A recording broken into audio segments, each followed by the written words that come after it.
The following program was produced by an independent community producer. The opinions expressed do not necessarily reflect those of the ECAT staff or board of directors.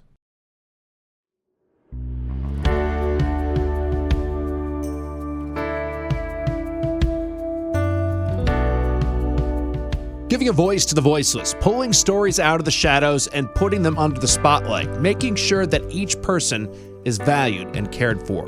This is Humanity First with Peter Evers, presented by BAMSI. Hi, everybody, and welcome to Humanity First. I'm your host, Peter Evers, for another week of conversation. And this week, we're doing something that I really love to do, and that's to talk about some of the programs here at BAMSI and what we do for vulnerable folks in the community. And today, we're going to actually talk about Clubhouse. Clubhouse is a program. It's one of our 120 programs that we have at BAMSI here that provides support, therapeutic support, employment support, and general fellowship for folks who struggle with serious and persistent illness, mental illness. And within that, really, it is a club that is run by and for its members. And we're going to have a couple of folks to talk about one particular issue, and that is employment.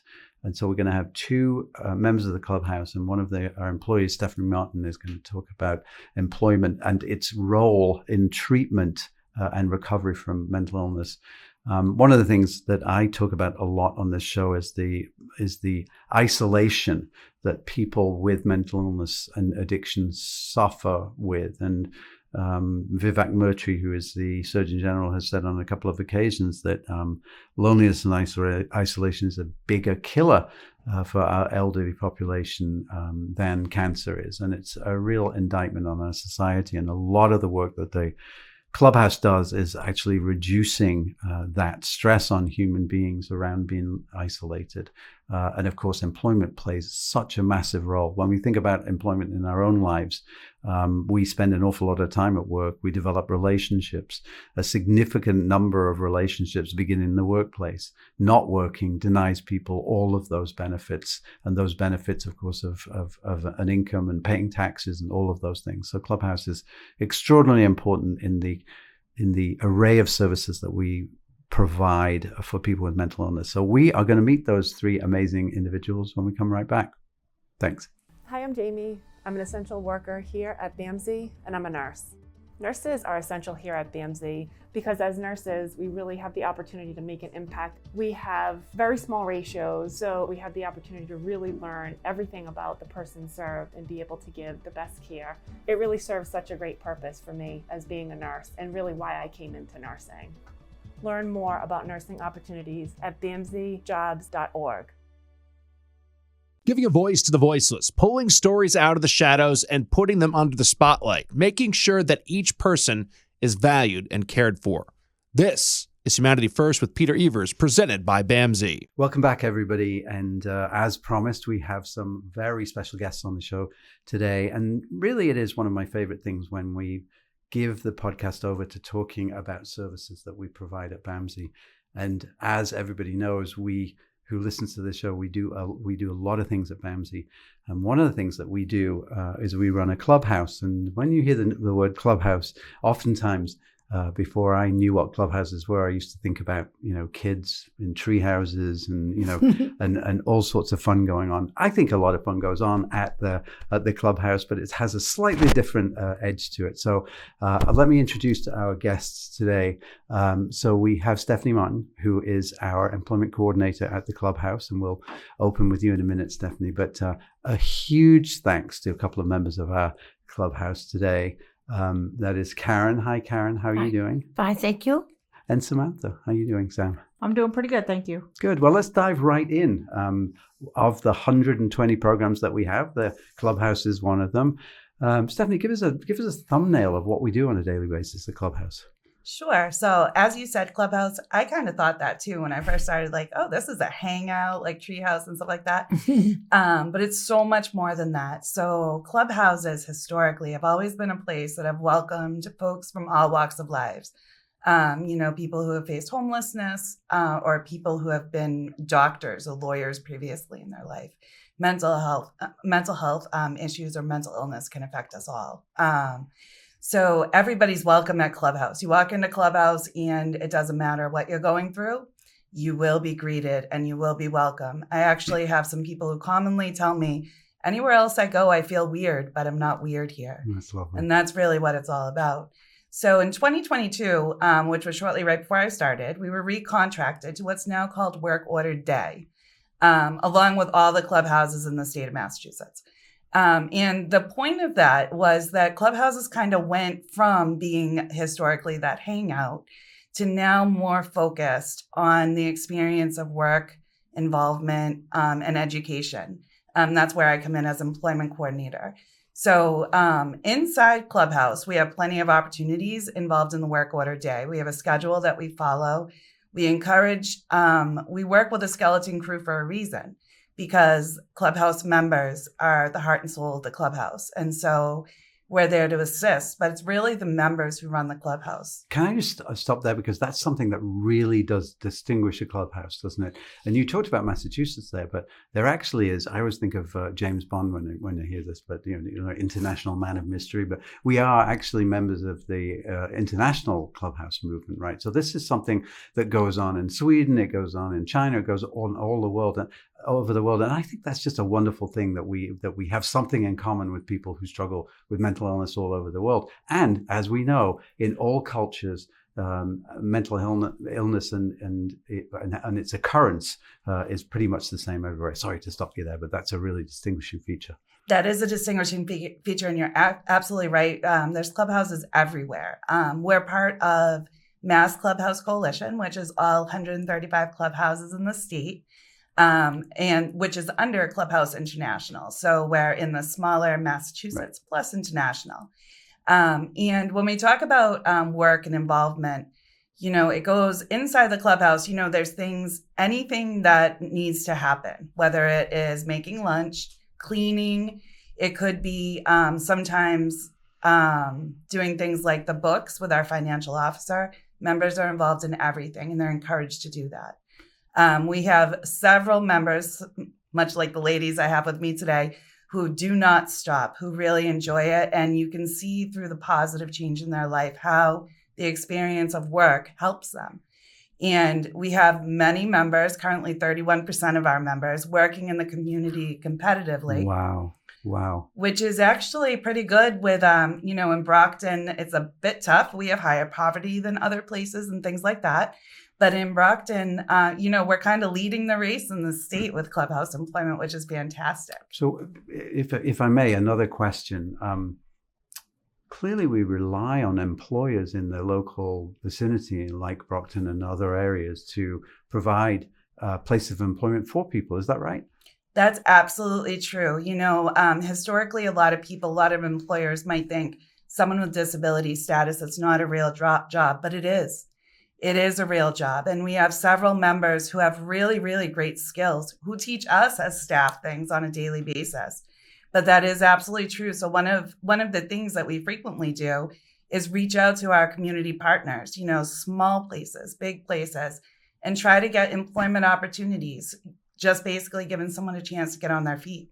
In some cases, maybe the first chance they've had. Yeah. Any particular shout outs you want to give to some of our great partners in this endeavor? Absolutely. So we've had the opportunity now twice to award employers for being great partners. So Market Basket in Brockton, definitely. That was our first award. Yeah. And our second award was Salvation Army. We have similar methodology with rehabilitation and such. So we have several people involved in the kettle campaign every year, as well as in the thrift store. Yeah, I mean, it's just, I was actually at the Market Basket one, and kudos to Senator Mike Brady as well, who turned up for that award. And the look on folks' faces, both from the Market Basket team and our folks who were there, was just amazing. It was a wonderful thing. And it is really important that we can continue to maintain and grow those relationships with employers in the area, right? Absolutely. And we're always looking for those new relationships, and one of the things too, just to add that with employment, there's different types of employment. Some people volunteer, which is great. That's a great experience. We have people working independently, meaning they don't need much support. We We also have supported employment. So it's okay if someone needs to go to work and have some support from a job coach. Right. And I'm happy to provide that support or refer to other places to provide that support. But one of the things that's really cool about Clubhouse, and I'm looking forward to what we're growing towards it, is it's completely unique to a Clubhouse to have transitional employment, which gives someone a chance to not have to have an interview, but to be able to have the experience of work without having to go through all that stuff. So it helps people who are nervous or anxious. We're still creating those opportunities, but hopefully, and it will be a chance for people to gain skills. And in some cases, just see, is work going to be right for me before diving right in? Yeah, I love that idea because not everybody is ready for work, right? Correct. And we are dealing with people, I talk about mental illness a lot on this program, and we talk about the stigma that comes with people who carry a diagnosis of mental illness. And over the past decade or so, we've been doing a lot of work trying to normalize the idea of diseases of the brain in the same way that you would sort of normalize cancer and things like that. And when we look at our recovery rates, they're way better than all of the other diseases, chronic diseases anyway. And it's really important to remember that, because conventional wisdom is not always right about people who struggle with mental illness. And that's why I'm so glad, Karen and Sam, that you're on this program today.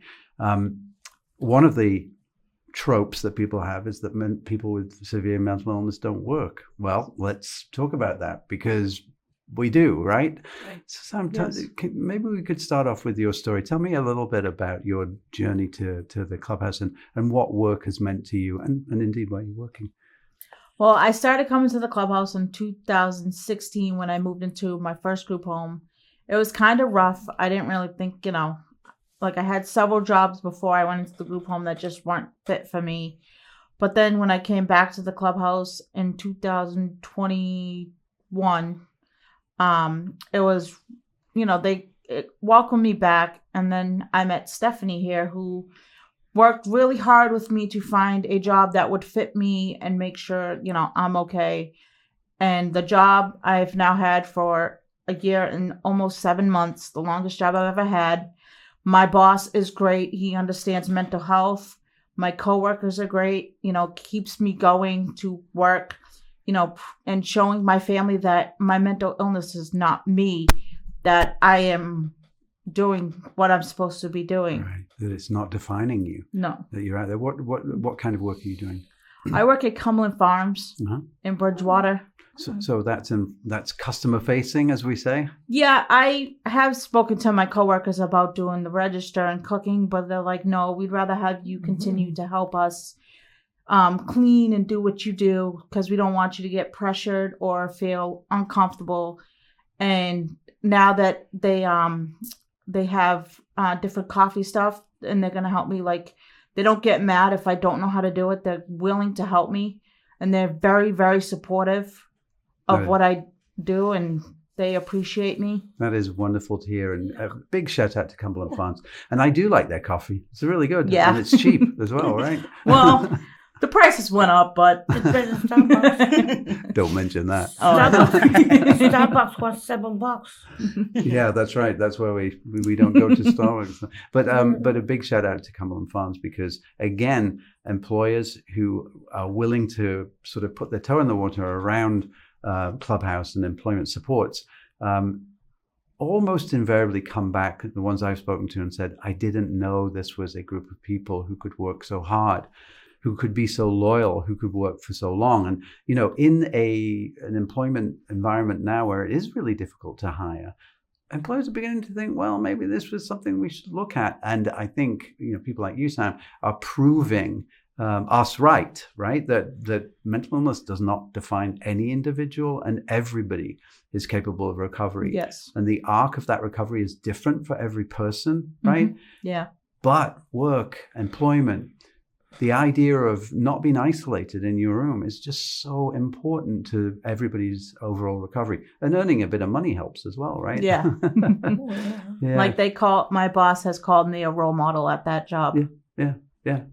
That's exactly right. That's exactly the kind of a thing I hear all the time. And, thank you for being that role model. It's really important. He said I go above and beyond for the company. Yeah. Yeah. When we talked about this a little bit yesterday, one of the things that struck me is people who struggle with addiction and mental illness often are isolated. Often they don't go out, and then they don't see anybody for months and months in some cases. And work really is an antidote to that, isn't it? You're seeing people every day, different people, probably the same people as well, who are addicted to coffee, who come in every morning. How has that helped you in terms of going from feeling like you didn't have any purpose to purpose?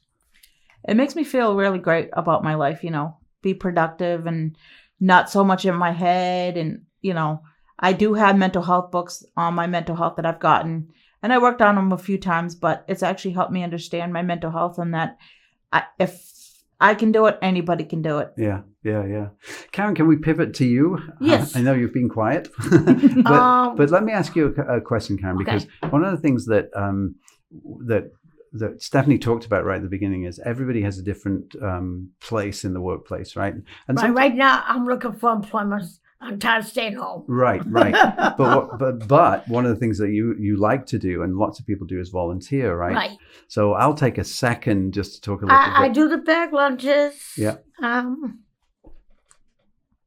Other jobs. Yeah. So the brown bag food drive is something that you've been involved in, right? Yeah. Can you? I'll just say a little bit about that. That's something that It's a hard job. I like doing it, but then I told I shouldn't. Why is that? Because I got arthritis, and they told me I really shouldn't. Yeah, right. Because of the lifting and those kind of things. Yeah. But it gets you out of the house, right? Yep. Yeah. And do you meet people there at the brown bag? Yeah, I know a lot of people there. Yeah. They go to me. I know you. I was like, oh man, you know me. They go, we know you from when I worked at Shaw's 22 years. Yeah, that's right. You worked at Shaw's for 22 years, yeah. But you're giving back, right, by volunteering, and I think that's absolutely lovely. I'm gonna ring the bell. People told me you shouldn't ring the bell because you're getting old. Like, oh, please. I get that from these people. They say, why do you want to sit out there and freeze? I go, I don't know. I get hot chocolate. I get food given to me. I know a lot of people that said, are you hungry? I get a lot of food. I was like, damn. I know a lot of people. And so when you say you ring the bell, that's for the Samaritans, right? Yeah, so I'm gonna ring it this year. So you bring in a lot of money, right? Yeah, I haven't got no diamond ring yet. No, one time someone got a diamond ring. Seriously? And we're told not to take it out. I was like, I go, wait a minute, I see no cameras.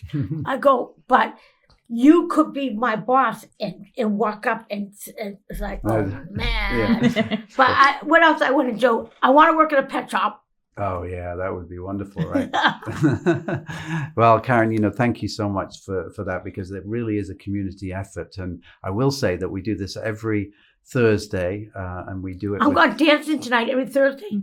Oh, really? Yeah, we're dancing. But they're busy. Just to finish that, the food drivers, we deliver about 700 packets of food, brown bags worth of food to people in the tower blocks in and around Brockton. Wow. And it is 17,000 pounds of food. Now, you do not lift that up all by yourself.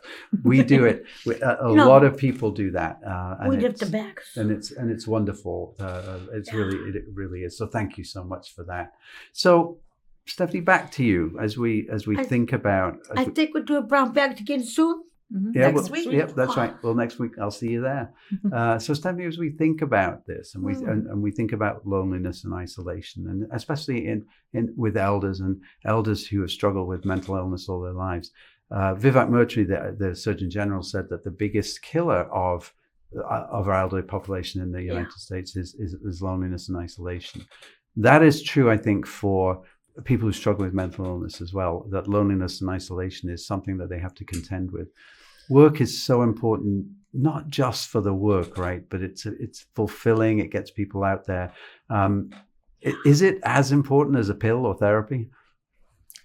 I think it could be in some cases. One of the things like to combat loneliness, like you were just saying, and my supervisor and I were recently at a conference on loneliness, and I was thinking about it even then.